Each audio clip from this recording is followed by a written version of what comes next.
October 31 Indira Gandhi ಸತ್ತು. November 1 ರಾಜ್ಯೋತ್ಸವನೂ ಆಗಲಿಲ್ಲ ಆ ವರ್ಷ. ಅವ್ರದ್ದು 5ನೇ ದಿವಸನೋ 6ನೇ ದಿವಸನೋ ಅವರು ಬೂದಿ ಬೆಂಗಳೂರಿಗೆ ಬಂತು. ಅದಕ್ಕೆ ಪ್ರಚಾರ ಮಾಡಬೇಕು, ಅದಕ್ಕೊಂದು ದೊಡ್ಡ ಜನ ಸೇರಿಸ್ಬೇಕು ಅಂತೇಳಿ ವಾರ್ತಾ ಇಲಾಖೆಗೆ ಒಂದು ಸೂಚನೆ ಬಂತು. ಜೀಪಿಗೆ ಒಂದು ಮೈಕ್ ಕಟ್ಕೊಂಡು ಉರ್ದುನಲ್ಲಿ, ತೆಲುಗು, ತಮಿಳು, ಕನ್ನಡ ಎಲ್ಲ ಭಾಷೆಗಳಲ್ಲಿ, ಇಂಗ್ಲೀಷ್ ಎಲ್ಲ ಭಾಷೆನಲ್ಲೂ ಈ ಥರ ಇಂದಿರಾ ಗಾಂಧಿಯವರ ಬೂದಿ ಇಲ್ಲಿ ಬೆಂಗಳೂರಿಗೆ ಬಂದಿದೆ, 8 ದಿವಸ ಲಾಲ್ಬಾಗ್ ಗಾಜಿನ ಮನೆಯಲ್ಲಿ ಅದನ್ನ ಇಡ್ತಾ ಇದ್ದಾರೆ. ಅದನ್ನೆಲ್ಲ ಕಡೆ ನಾನೇ ಅನೌನ್ಸ್ ಮಾಡ್ಕೊಂಡು ಹೋದೆ. ಶಿವಾಜಿ ಏರಿಯಾ, ತಮಿಳ್ ಏರಿಯಾ, ಉರ್ದು ಜನ ಇರೋಂಥ ಏರಿಯಾ.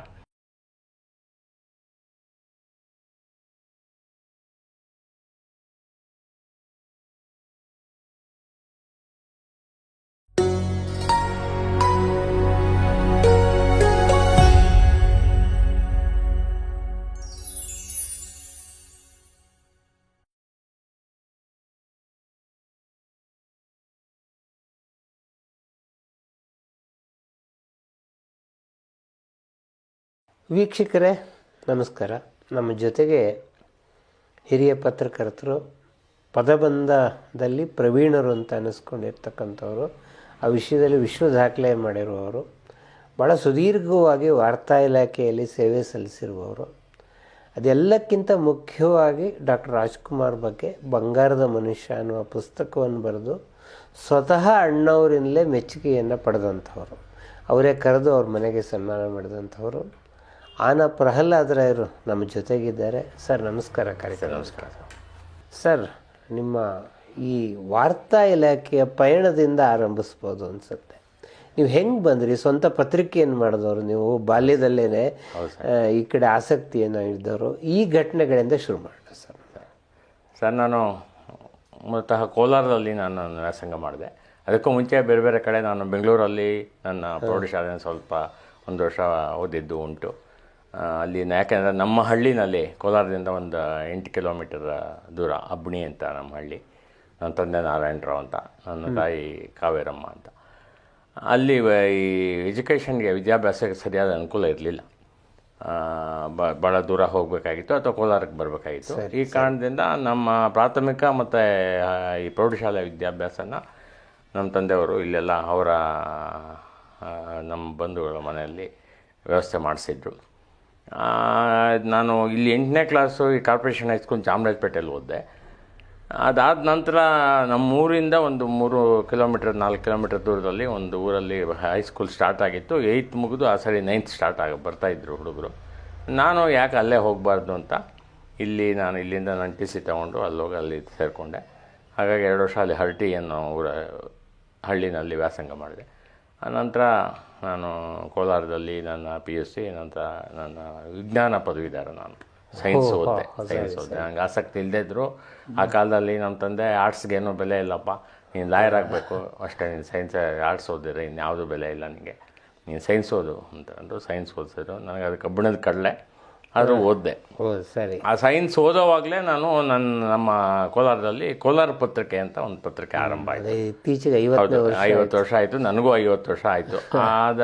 ಇನ್ನೂ 4-5 ತಿಂಗಳು ನನಗೆ ಕಾಲೇಜಿನ ಅವಧಿ ಇತ್ತು. ಅದು ಆರಂಭ ಆದಾಗ 75 ಮೇನಲ್ಲಿ ಸ್ಟಾರ್ಟ್ ಆಯಿತು. ನಾನು ಮೇನಲ್ಲ, ಏಪ್ರಿಲಲ್ಲ ಏನು ಸ್ಟಾರ್ಟ್ ಆಯ್ತು ಅದು.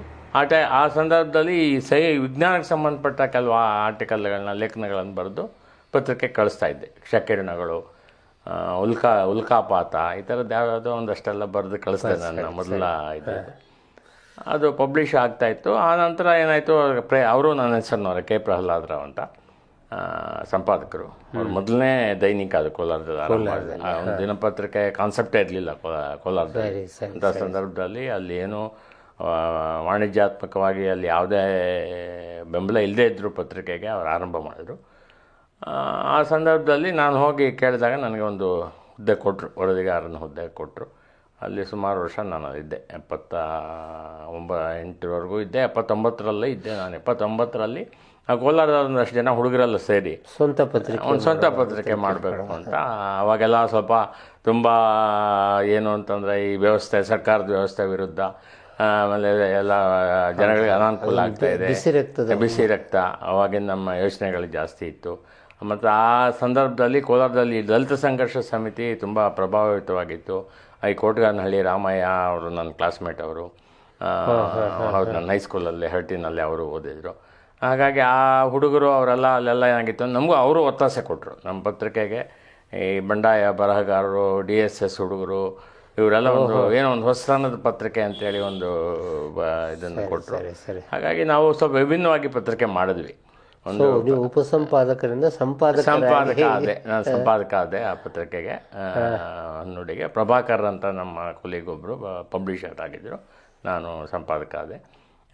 ನಾವು ರೆಗ್ಯುಲರ್ ಆಗಿ ಟ್ಯಾಬ್ಲಾಯ್ಡಲ್ಲಿ 4 ಪೇಜ್ ಮಾಡಿದ್ರು ಸಹ ಒಳಗಡೆ ನಮ್ಮ ಪ್ರಿಂಟಿಂಗ್ ಪ್ರೆಸ್ ಅಂತ ಇತ್ತು, ಒಳಗಡೆ 2 ಪೇಜ್ ಮೊದಲು ಮಾಡಿಕೊಂಡು ಮಧ್ಯಾಹ್ನದಷ್ಟೊತ್ತಿಗೆ ಹಿಂದಿನ ಪುಟ ಮಾಡಿ ಮುಂದಿನ ಪುಟ ರಾತ್ರಿ 11 ಗಂಟೆ ನಂತರ ಮುಖ್ಯವಾದ ಸುದ್ದಿಗಳನ್ನು ಹಾಕಿ ಮಾಡ್ತಾಯಿದ್ವಿ. ಒಬ್ಬ ಫೋಲ್ಡ್ ಮಾಡಿಸ್ತಾ ಇದ್ವಿ, ಅದನ್ನೆಲ್ಲ ಕೂತ್ಕೊಂಡು ಎಲ್ಲ ಸಮಸ್ಯೆಗಳಿತ್ತು. ದಿವಸ ನಿಯಮಿತವಾಗಿ ನಾನೊಂದು ಸಂಪಾದಕೀಯ ಬರಿತಾ ಇದ್ದೆ. ಬಹುಶಃ ಜಿಲ್ಲಾ ಪತ್ರಿಕೆಗಳಲ್ಲಿ ಸಂಪಾದಕೀಯ ಬರೆದಿದ್ದು ಮೊದಲನೇ ಪತ್ರಿಕೆ. ರಾಜಧಾನಿ ಪತ್ರಿಕೆಗಳು ಬಿಟ್ಟರೆ ಜಿಲ್ಲಾ ಮಟ್ಟದ ಪತ್ರಿಕೆಗಳು ಯಾವುದು ಬರಿತಾ ಇರಲಿಲ್ಲ. ಸಂಪಾದಕೀಯ ಬರೆದ್ವಿ. ಆಮೇಲೆ ಒಂದು ಹೊನ್ನಲಗು ಅಂತ ಒಂದು ಚೂಬಾಣ ಥರ ಒಂದು ಕಾಲಮ್ ಮಾಡಿದ್ವಿ. ಅದು ಭಾಳ ಜನಪ್ರಿಯ ಆಗಿತ್ತು ಆ ಕಾಲಮ್ಮು. ಒಂದು ಸಮಸ್ಯೆಗಳನ್ನ, ಅಲ್ಲಿ ಜಿಲ್ಲಾ ಸಮಸ್ಯೆಗಳನ್ನ ಇಟ್ಕೊಂಡು ಮತ್ತು ಅಧಿಕಾರಿಗಳನ್ನು ಇಟ್ಕೊಂಡು ಹೇಗೆ ಅವರು ಜನಗಳಿಗೆ ಮೋಸ ಮಾಡ್ತಾ ಇದ್ದಾರೆ ಅಂತ ಇಟ್ಕೊಂಡು ಅದನ್ನ ಮಾಡ್ತಾಯಿದ್ವಿ. ಒಂದು ಹೊನ್ನಂಬು ಅಂತ ಒಂದು ತೀಕ್ಷ್ಣವಾದಂಥ ಮನುಷ್ಯ ಮಾತನಾಡಿ ಕೊಡುವಂಥ ಒಂದು ಅಂಕಣ ಇತ್ತು. ಹೀಗಾಗಿ ಜನಪ್ರಿಯನೂ ಆಯಿತು. 83ರಲ್ಲಿ ನಾನು ಮದುವೆ ಮಾಡ್ಕೊಳ್ಳೋ ವಿವಾಹ ಆಗುವಂಥ ಪರಿಸ್ಥಿತಿ ಬಂತು. ಇಲ್ಲಿ ಬೆಂಗಳೂರಲ್ಲೇ ಆದೆ. ಈ ಪತ್ರಿಕೆಯಿಂದ ನನಗೆ ಯಾವುದು ನಮ್ಗೆ ಆದಾಯ ಇರಲಿಲ್ಲ. ಜನಪ್ರಿಯತೆ ಇತ್ತು, ಪತ್ರಿಕೆ ನಡ್ಕೊಂಡು ಹೋಗ್ತಾ ಇತ್ತು. ಅದು ನಡ್ಕೊಂಡು ಹೋಗೋದು ಕೆಲವು ಸಂದರ್ಭಗಳಲ್ಲಿ ಕಷ್ಟ ಇತ್ತು. ಒಂದಿನ ಪತ್ರಿಕೆ ನಡೆಸೋದು, ಪ್ರತಿನಿತ್ಯ ಇದಕ್ಕೆ ಏನು ಪೇಪರ್ಗೆ ದುಡ್ಡು ಹೊಂದಿಸ್ಬೇಕು. ಅಲ್ಲಿ ಯಾವುದೋ ಒಂದು ಮಹಾಲಕ್ಷ್ಮಿ ಸ್ಟೋರ್ಸ್ ಅಂತ ಒಬ್ಬರು ದುಡ್ಡು ಅವರು ಕೊಡ್ತಾಯಿದ್ರು, ಅಲ್ಲಿ ಪೇಪರ್ ಕೊಡ್ತಾಯಿದ್ರು. 1 ದಿವಸ 2 ದಿವಸ ಕೊಡ್ತಾಯಿದ್ರು ಸಾಲ ಅಂತ. 3ನೇ ದಿವಸ ಅವ್ರಿಗೆ ದುಡ್ಡು ಕೊಡಬೇಕು. ಈ ಥರದ್ದೆಲ್ಲ ಪರಿಸ್ಥಿತಿ ಇತ್ತು. ಆವಾಗ ಮದುವೆ ಮಾಡ್ಕೊಳ್ಬೇಕು ಅಂತ ನಿರ್ಧಾರ ಮಾಡಿದ್ಮೇಲೆ ಏನಾದರೂ ಒಂದು ಬೇರೆ ಒಂದು ನಾನು ಜೀವನಕ್ಕೊಂದು ದಾರಿ ಉದ್ಯೋಗ ಯಾವುದೋ ಸಂಬಳ ಬರುವಂಥದ್ದನ್ನು ಮಾಡಬೇಕು ಅಂತ. ಹಾಗೂ ನಾನು ಕೋಲಾರದಲ್ಲಿ ಒಂದು ವಿದ್ಯಾಸಂಸ್ಥೆ ಆರಂಭ ಮಾಡಬೇಕು ಅಂತ ಒಂದು ಅರ್ಜಿನೂ ಇದನ್ನೆಲ್ಲ ಹಾಕಿದೆ. ಒಂದು ಪ್ರೋಸೆಸ್ ಎಲ್ಲ ಪ್ರಕ್ರಿಯೆ ಆರಂಭ ಆಗಿತ್ತು. ಅಷ್ಟರಲ್ಲಿ ವಾರ್ತಾ ಇಲಾಖೆಯಲ್ಲಿ ವಾರ್ತಾ ಸಹಾಯಕರಿಗೆ ಅರ್ಜಿ ಕರೆದ್ರು 1982ರಲ್ಲಿ. 82ರಲ್ಲಿ ನಾನು ಅದಕ್ಕೆ ಅರ್ಜಿ ಹಾಕ್ಕೊಂಡೆ. ಮತ್ತು ಏನೋ ಒಂದು ಆ ಸಂದರ್ಭದಲ್ಲಿ ಸರ್ಕಾರಿ ಹುದ್ದೆ ಸಿಗೋದು ಆಗಲೂ ಕಷ್ಟ ಇತ್ತು. ಈಗ ಯಾಕೆಂದರೆ ಈಗ ಉದ್ಯೋಗಾವಕಾಶಗಳು ಜಾಸ್ತಿ ಇದೆ. ಈಗ ಸರ್ಕಾರದ ಹುದ್ದೆ ಯಾವುದೋ ಒಂದು ದೃಷ್ಟಿ ಇಟ್ಕೊಂಡು ಸರ್ಕಾರದ ಹುದ್ದೆಗೆ ಹೋಗ್ತಾರೆ ಹೊರತು ಇಲ್ಲಿ ಸರ್ಕಾರಿ ಹುದ್ದೆ ಮೊದಲ ಆಯ್ಕೆ ಆಗಿರಲ್ಲ. ಸಾಫ್ಟ್ವೇರ್ ಮೊದಲ ಆಯ್ಕೆ. ಹೌದು, ಸಾಫ್ಟ್ವೇರ್. ಈಗ ನನಗಿಬ್ಬರು ಗಂಡು ಮಕ್ಕಳು, ಅವ್ರಿಗೆ ಎಷ್ಟೋ ಹೇಳಿದೆ KS ಮಾಡ್ಕೊಳ್ಳಿ IAS ಮಾಡ್ಕೊಳ್ಳಿ ಅಂತ. ಅವ್ರು ಇಲ್ಲ ಅಂತೇಳಿ ಇಬ್ಬರು ಸಾಫ್ಟ್ವೇರ್ಗೆ ಹೋದರು. ಹಾಗಾಗಿ ಇವಾಗ ಪರಿಸ್ಥಿತಿ ಬದಲಾವಣೆ ಆಗಿದೆ. ಆವಾಗ ಏನು ಅಂದರೆ ಬೇರೆ ಇನ್ನೇನು ಇರಲಿಲ್ಲ ನಾವು ಉದ್ಯೋಗ ಮಾಡೋದಕ್ಕೆ. ಆ ಸಂದರ್ಭದಲ್ಲಿ ನನಗೆ ಸರ್ಕಾರದ ಹುದ್ದೆ ಸಿಕ್ತು. ನಾನು ಅಲ್ಲಿ ಮೊದಲು ಆರಂಭದಲ್ಲಿ ಈ ಸುದ್ದಿ ಮತ್ತು ಪತ್ರಿಕಾ ಶಾಖೆ ಪ್ರೆಸ್ ಆ್ಯಂಡ್ ನ್ಯೂಸ್ ಅಲ್ಲಿ ಕೆಲಸ ಮಾಡಿದೆ. ಅಲ್ಲಿ ಭಾಳನೇ ಅಲ್ಲಿ ನಮಗೊಂದು ಬೇರೆ ಬೇರೆ ಒಂದು ಅವಕಾಶಗಳು ಸಿಕ್ತಲ್ಲಿ. ಯಾಕೆಂದರೆ ಅದು ನಾನು ಅವತ್ತಿಂದ ಮಾಡಿದ ಪತ್ರಿಕೋದ್ಯಮ ವೃತ್ತಿಗೂ ಅದಕ್ಕೂ ಯಾವುದೋ ಬದಲಾವಣೆ ಇರಲಿಲ್ಲ. ಆದರೆ ಅಲ್ಲಿ ಒಂದು ಫ್ರೇಮಲ್ಲಿ ನಾವು ಕೆಲಸ ಮಾಡಬೇಕು. ಸರ್ಕಾರಿ ನಿಯಮಾನುಸಾರ ನಾವೇನೇನೋ ಬರೀ ಆಗಿಲ್ಲ ಏನೋ. ಆ್ಯಕ್ಚುಲಿ ನಾನು KPSಸಿಂದ ಸಂದರ್ಶನ ಆದಾಗ ಅಲ್ಲಿ ನನ್ನ ಸಂದರ್ಶನದಲ್ಲಿ ಕೇಳಿದ್ರು ಒಂದಷ್ಟು ನಾನು ಪತ್ರಿಕೆಗಳೆಲ್ಲ ಕೊಟ್ಟೆ, ನಾನು ಸ್ಯಾಂಪಲ್ಸ್ ಪತ್ರಿಕೆಗಳೆಲ್ಲ ಕೊಟ್ಟೆ. ಅಲ್ಲಪ್ಪ ಇಷ್ಟೊಂದೆಲ್ಲ IPS ಆಫೀಸರ್ಗಳ ಮೇಲೆ ಬರೆದಿದ್ಯಾ, ರಾಜಕಾರಣಿಗಳ ಮೇಲೆ ಬರೆದಿದ್ಯಾ, ನೀನು ಇಲ್ಯಾಕೆ ಬರ್ತೀಯ, ನೀನು ಅಲ್ಲೇ ಬರ್ಕೊಂಡು ಅಲ್ಲೇ ಪತ್ರಿಕೆ ಮಾಡ್ಕೊಂಡೇ ಇರೋ ಸರ್. ಆ ಪತ್ರಿಕೆಯಲ್ಲಿ ಇದ್ದಷ್ಟು ದಿವಸ ಅದು ನಾನು ಕರ್ತವ್ಯ ಬರೀಬೇಕು. ಈ ಸರ್ಕಾರಕ್ಕೆ ಬಂದರೆ ನಾನು ಇಲ್ಲಿ ಹೇಗಿರಬೇಕು ಆಗಿರ್ತೀನಿ ಅಂತಂದೆ. ಮೊದಲನೇ ನಮ್ಮ ನಿರ್ದೇಶಕರು ರಾಮಾನುಜಮ್ ಅವರು, IPS ರಾಮಾನುಜಮ್ ಅವರೆಲ್ಲ ಭಾಳ ಪ್ರೋತ್ಸಾಹ ಕೊಟ್ಟರು. ಅವರಿರ್ಬೋದು, ನಮ್ಮ ರವೀಂದ್ರನಾಥ್ ಟ್ಯಾಗೋರ್ ಇರ್ಬೋದು, MR ಶ್ರೀನಿವಾಸ ಮೂರ್ತಿ ಇರ್ಬೋದು, ಚಂದ್ರಹಾಸ್ ಗುಪ್ತಾ ಇರ್ಬೋದು, ಇವರೆಲ್ಲ ಭಾಳಷ್ಟು ಜನ ನಮ್ಮ ಎಲ್ಲ ದಿಗ್ಗಜರ ಜೊತೆ ನಿರ್ದೇಶಕರಾದರು. ಅವ್ರ ಜೊತೆ ಕೆಲಸ ಮಾಡಿದೆ. ನನಗೆ ಬೇಕಾದಷ್ಟು ಅವಕಾಶಗಳು ಕೊಟ್ಟರು. ವಾರ್ತಾ ಇಲಾಖೆ ಮಾಡ್ತಾ ಇದ್ದಂಥ ಕರ್ನಾಟಕ ವಾರ್ತಾ ಚಿತ್ರಕ್ಕೆ ಒಂದು ಕಾಮೆಂಟ್ರಿ ಬರೆಯುವಂಥ ಅವಕಾಶ ಸಿಕ್ಕೊಟ್ರು ನನಗೆ. ನಾನು 83ರಲ್ಲಿ ಸೇರಿದಾಗ ಆ ವರ್ಷನೇ ಕೈವಾರದಲ್ಲಿ ಸಾಹಿತ್ಯ ಸಮ್ಮೇಳನ ಆಯಿತು. ಆ ಸಾಹಿತ್ಯ ಸಮ್ಮೇಳನಕ್ಕೆ ನಾನು ಕಳಿಸಿದ್ರು. ಕಳಿಸಿದ ಮೇಲೆ ಜನಪದಕ್ಕೆ ಒಂದು ಲೇಖನ ಬರ್ಕೊಡೋದನ್ನ ಅಂತ ಒಂದು ರಿಪೋರ್ಟ್ ಮಾಡೋದು ಹೇಳಿದರು. ಅದನ್ನು ಸ್ವಲ್ಪ ವಿಭಿನ್ನವಾಗಿ ಅವ್ರು ನಮ್ಗೆ ಸ್ವಲ್ಪ ಈ ಜರ್ನಲಿಸ್ಟ್ಗಳ ಪ್ರಭಾವ ಇದ್ದನ್ನು ಕಾದ್ರಿ ಶಾಮಣ್ಣವರ ಪ್ರಭಾವ ನನಗೆ ಸ್ವಲ್ಪ ಜಾಸ್ತಿ ಇತ್ತು. ಈ ಚಿಕ್ಕ ಚಿಕ್ಕ ವಾಕ್ಯಗಳಲ್ಲಿ, ಚಿಕ್ಕ ಚಿಕ್ಕ ಪದಗಳಲ್ಲಿ ಆ ಲೇಖನ ನಾನು ಬರೆದಿದ್ದೆ. ಅದನ್ನು ನೋಡಿ ನಮ್ಮ ಇವರು ರಾಮ್ ಅಂತ ಇದ್ದರು, ದಾಸಪ್ಪ ಅವರಿದ್ದರು ಪ್ರೆಸ್ ಆ್ಯಂಡ್ ನ್ಯೂಸ್ ಇದರಲ್ಲಿ ನಮ್ಮ ಸಿನಿಮಾ ಸೆಕ್ಷನಲ್ಲಿ. ದಾಸಪ್ಪ ಅವ್ರು ನನ್ನ ಕರೆಸಿದ್ರು. ಆ ಲೇಖನ ಓದ್ದೆ ಚೆನ್ನಾಗಿದೆ, ಅದು ನಾನು ಕಾಮೆಂಟ್ರಿ ನೀನೇ ಬರೀ ಇನ್ಮೇಲೆ ಅಂತಂದ್ರೆ, ಹಾಗಾಗಿ ನಂಗೊಂದು ಕಾಮೆಂಟ್ರಿ ಬರೆಯುವಂಥ ಅವಕಾಶ. ಬಹಳಷ್ಟು ಚಲನಚಿತ್ರ ಪ್ರಶಸ್ತಿ ಪ್ರದಾನ ಸಮಾರಂಭಗಳ ನೀವು ನಿರ್ವಹಣೆ ಹೌದು. ಆ ಸಂದರ್ಭದಲ್ಲಿ ಚಲನಚಿತ್ರ ಪ್ರಶಸ್ತಿ ಪ್ರದಾನ ಸಮಾರಂಭಗಳು ಏನೇ ನಡೆದ್ರು ಅದಕ್ಕೆ ಈ ಸೈಟೇಷನ್ಗೆ ಲಿಟ್ರೇಚರ್ ಬರ್ಕೊಡೋದು, ಅದು ರೆಕಾರ್ಡಿಂಗ್ ಆಗೋವಾಗ ಅದ್ರ ಜೊತೆನಲ್ಲಿದ್ದು ಅದರ ಸ್ವಲ್ಪ ಅದನ್ನು ಸರಿಪಡಿಸೋದು, ಅದನ್ನ ಇದನ್ನೆಲ್ಲ ಮಾಡಿಕೊಟ್ಟಿದ್ದೀನಿ. ಅದ ನಂತರ ಎಲ್ಲ ಬಹಳಷ್ಟು ಜವಾಬ್ದಾರಿಗಳು ನಾನು ಕೊಡ್ತಾ ಇದ್ರು ಇವ್ರಿಗೆಲ್ಲ, ಪತ್ರ ಬರೆಯೋದು ಕಲಾವಿದರಿಗೆ, ಅದನ್ನೆಲ್ಲ ಹೇಗೆ ಮಾಡಬೇಕು, ಯಾವ್ಯಾವ ಬಸ್ಸಲ್ಲಿ ಯಾರು ಇರಬೇಕು, ಜರ್ನಲಿಸ್ಟ್ಗೆ ಯಾವ ಬಸ್ ಮಾಡಬೇಕು, ಕಲಾವಿದರಿಗೆ ಯಾವ ಬಸ್ ಮಾಡಬೇಕು. ಇದೊಂದು ಬಹಳ ವಿಭಿನ್ನವಾದ ಅನುಭವ ಸಿಗ್ತಾರಲ್ಲ. ಹೌದು, ನಾನು ಭಾಳ ಅದನ್ನು ಹೇಳ್ಕೊಳ್ಬೇಕು ಅಂತಾರೆ. ಬಹುಶಃ ಬಿಜಾಪುರಲ್ಲಿ ಒಂದು ಸಮ್ಮೇಳನ ಆಯಿತು, ನಮ್ಮ ಸಿನಿಮಾ ಅವಾರ್ಡ್ ಫಂಕ್ಷನ್ ಆಯಿತು. 4 ಬಸ್ ಇಲ್ಲಿಂದ ಹೊರಟ್ವಿ.